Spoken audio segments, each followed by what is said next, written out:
دنیا میں ہم کوئی معمولی قیمت کی چیز خریدتے ہیں، مثلا موبائل خرید لیا، گاڑی خرید لی، کمپیوٹر خرید لیا وغیرہ وغیرہ، تو کمپنی کی طرف سے ایک کتابچہ ہوتا ہے چھوٹا سا، جس میں اس کا طریقہ استعمال بتایا جاتا ہے۔ ہم استعمال سے پہلے بعد میں اس کو اچھی طرح پڑھتے ہیں اور سمجھتے ہیں۔ اگر خود سمجھ میں نہیں آیا تو کسی دوسرے سے سمجھنے کی کوشش کرتے ہیں، پھر اس کا استعمال کرنا سیکھتے ہیں، تب استعمال کرتے ہیں۔ اور اگر غلطی سے کبھی اس کے خلاف ہو گیا تو اس کا احساس ہوتا ہے۔ حالانکہ ہم نے خریدا، اپنے پیسے سے خریدا، کمپنی والے نے ہم پر کوئی احسان نہیں کیا، لیکن ان کی ہدایات کے مطابق استعمال کرتے ہیں۔ اللہ تعالیٰ نے ہم کو ایک عظیم وجود عطا کیا اور اس کے مختلف اعضاء عطا کیے، اور اس کے لیے اللہ تعالیٰ نے طریقہ استعمال کے لیے صرف کتاب ہی نہیں بلکہ صاحب کتاب کو بھی بھیجا۔ کتاب بھی بھیجی اور صاحب کتاب بھی۔ ہر زمانے میں انبیاء بھی آئے اور کتابیں بھی آئی۔ ایسا تو ہوا ہے کہ پیغمبر آیا لیکن ان کے ساتھ کتاب نہیں آئی۔ پہلے سے جو کتاب پہلے پیغمبر تھی نازل ہوئی تھی، اسی کے مطابق وہ اپنی ذمہ داری اور اپنا دعوت کا کام کریں۔ لیکن ایسا کبھی نہیں ہوا کہ کتاب آئی لیکن صاحب کتاب نہیں آیا۔ اللہ تعالیٰ نے یہ زندگی دی، یہ وجود دیا، اور اس جسم کے اندر عظیم قیمتی اعضاء دیے۔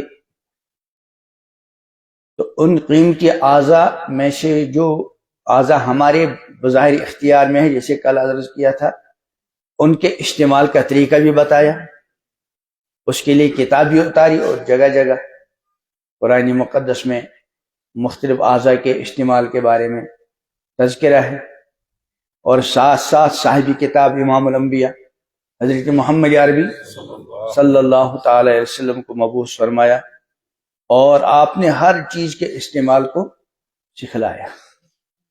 صحیح استعمال کے کیا کیا فوائد ہیں اس کو بھی بتلایا، اور غلط استعمال کے کیا کیا نقصانات ہیں، اس کے بدترین نتیجے سے بھی آپ علیہ الصلوۃ والتسلیم نے ہم کو آگاہ کیا۔ اب ہماری ذمہ داری ہے کہ اللہ کی طرف سے کتاب اتری ہے اور صاحب کتاب کی طرف سے جو زندگی گزارنے کا ہم کو طریقہ بتلایا گیا ہے اس کو سیکھیں، اور پھر اپنے اس وجود کو اور اللہ کی طرف سے عطا کردہ ان اعضاء کو اسی طریقے پر استعمال کریں۔ اس کا نتیجہ کیا ہوگا کہ ہماری یہ دنیوی زندگی بھی سکون اور اطمینان والی خوشیوں سے معمور زندگی گزرے گی انشاءاللہ، اور آخرت ہی دائمی ابدی کامیاب زندگی۔ لیکن اگر خدا نخواستہ اس کو سیکھا ہی نہیں، یا سیکھا لیکن سیکھنے کے باوجود ان کا غلط استعمال کیا، ان ہدایات کو نہیں اپنایا، تو پھر آخرت ہی خطرے میں، دنیا کے اندر بھی خطرات ہی خطرات اور بے چینی کی زندگی۔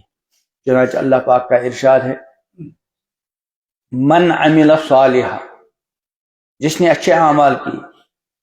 اور کل صبح ہی آیا تھا آسان دین کے سلسلے میں کہ دین نام ہے حضور اکرم صلی اللہ تعالی علیہ وسلم نے جن کاموں کے کرنے کا حکم دیا ان کو کرنا، اور جن سے بچنے کا حکم دیا ان سے بچنا، اور جس طرح آپ نے زندگی گزار کر دکھلائی اس طرح زندگی گزارنا، اسی کا نام کیا ہے؟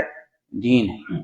تو فرمایا من عمل صالحا، جس کسی نے بھی اچھے عمل کیے اور زندگی کا اسی طریقے سے استعمال کیا جس طرح امام الانبیاء حضرت محمد عربی صلی اللہ علیہ وسلم نے اپنی مقدس زندگی کا استعمال کیا اور امت کو تعلیم دی۔ من ذکر او انثی، مرد ہو یا عورت، فَلَنُحْيِيَنَّهُ حَيَاةً طَيِّبَةً، آخرت ہے ہی ان کی، دنیا میں بھی ان کو حیات طیبہ، پاکیزہ، پر لطف، سکون کی زندگی ملے۔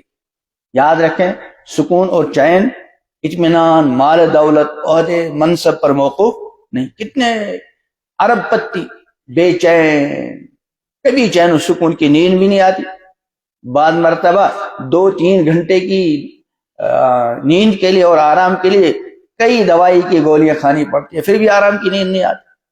یہ حال ہے عہدے اور منصب وغیرہ کا۔ اللہ تعالیٰ نے سکون کی زندگی اپنی یاد میں رکھی، اور یاد کا خلاصہ کیا ہے؟ اللہ کی مرضی کے مطابق زندگی گزارنا۔ یاد زبان سے بھی ہوتی ہے، اور یاد دل سے بھی ہوتی ہے، اور یاد عمل سے بھی ہوتی ہے۔ فرمایا الذین آمنوا، دوسرے لوگوں کو چاہے سکون ملے نہ ملے، لیکن ایمان والوں کا کیا بتایا؟ الذین آمنوا تطمئن قلوبہم بذکر اللہ، کہ جو ایمان والے ہیں ان کے دلوں کو اطمینان جو ہوتا ہے وہ اللہ کی یاد سے۔ یاد کی مختلف صورتیں ہیں۔ اور پھر کیا آگے فرمایا؟ اور الا، خبردار، یاد رکھو، حرف تنبیہ، جیسے کہ بھی ہم اپنے بچے کو سنا، بیٹا پوری توجہ کے ساتھ بات سنو، میں ایک اہم بات کہنا چاہ رہا ہوں۔ ایسے اللہ کیا فرماتے ہیں؟ الا، خبردار، یاد رکھو، بذکر اللہ تطمئن القلوب، اللہ کی یاد ہی سے دلوں کو اطمینان ہوتا ہے۔ ایک ہے اللہ کی یاد سے نہیں، اللہ کی یاد ہی سے دلوں کو اطمینان ہوتا ہے۔ اور جو لوگ اس کے خلاف زندگی گزارتے ہیں، آخرت ہی خطرے کی، دنیا میں بھی کیا فرما من اعرض عن ذکری، جس نے ہماری یاد سے اعراض کیا، منہ پھیرا، جس طرح جی چاہا اس طرح زندگی گزاری، اللہ کی مرضی اور نامرضی، جائز اور ناجائز، حلال و حرام کا کوئی لحاظ نہیں رکھا۔ فرما فإن لہ معیشۃ ضنکا، اس کے لیے بے چینی کی زندگی، سب کچھ ہو کر بھی بے چین۔ یہ تو دنیا میں ہو گیا، اور آخر میں وَنَحْشُرُهُ يَوْمَ الْقِيَامَةِ أَعْمَىٰ، قیامت کے ہم ان کو اندھا بنا کر اٹھائیں گے۔ وہ کہے گا قال رب لم حشرتنی اعمیٰ، پروردگار مجھے آپ نے اندھا کیوں بنایا؟ وقد كنت بصیرا، اللہ فرمائیں گے، وہ کہے گا میں تو بینا تھا، دیکھنے والا تھا۔ اللہ فرمائیں گے قال كذلك أتتك آیاتنا، اسی طرح دنیا میں تمہارے پاس ہماری آیات، ہمارے احکام آئے تھے، لیکن تم نے کیا کیا؟ فنسیتها، تم نے ان کو بلا دیا، اللہ کو بلا دیا، اللہ کے دین کو بلا دیا۔ وَكَذَلِكَ الْيَوْمَ تُنْسَى، جس طرح تم نے دنیا میں ہمیں بلایا، ہمارے دین کو بلایا، ہماری یاد کو بلایا، ہمارے احکام کو بلایا، كَذَلِكَ الْيَوْمَ تُنْسَى، اسی طرح آج تجھ کو بلا دیا جائے۔ اور جس کو اللہ بلا دے اس کو کوئی یاد رکھنے والا نہیں۔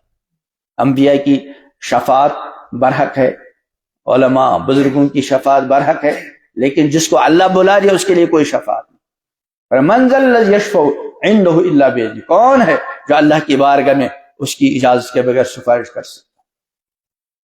تو ہماری جو مختلف قسم کے اعضاء ہیں، زبان ہے، کان ہے، آنکھ ہے، ہاتھ ہیں، پیر ہیں، دل ہے، دماغ ہے، ان کے استعمال کے طریقوں کی سیکھنا بھی ہے، اور ان کے غلط استعمال سے اپنے آپ کو بچانا بھی ہے۔ اللہ تعالیٰ ان منتشر باتوں کو میرے لیے، آپ کے لیے، سب کے لیے مفید و کارآمد بنائے۔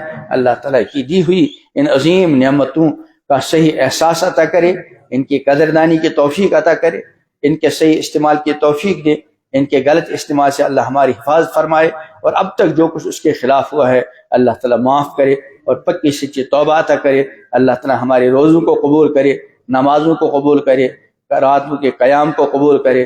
اللہ تعالیٰ ہمیں ہماری قیامت تک آنے والی نسلوں کو مکمل زندگی دین کے مطابق گزارنے کی توفیق عطا فرمائے، اور دین کے خلاف چلنے سے اللہ تعالیٰ ہمیں اور ہماری نسلوں کی بھی حفاظت کرے، اور اللہ تعالیٰ ہم کو توفیق عطا کرے کہ ہم اپنی اولاد کو اور اپنے گھر والوں کو مکمل طریقے سے دیندار بنانے کی جو ہماری اوپر ذمہ داری ہے، اس ذمہ داری کو محسوس کر کے اس ذمہ داری کو نبھائیں۔ ربنا تقبل منا انک انت السمیع العلیم۔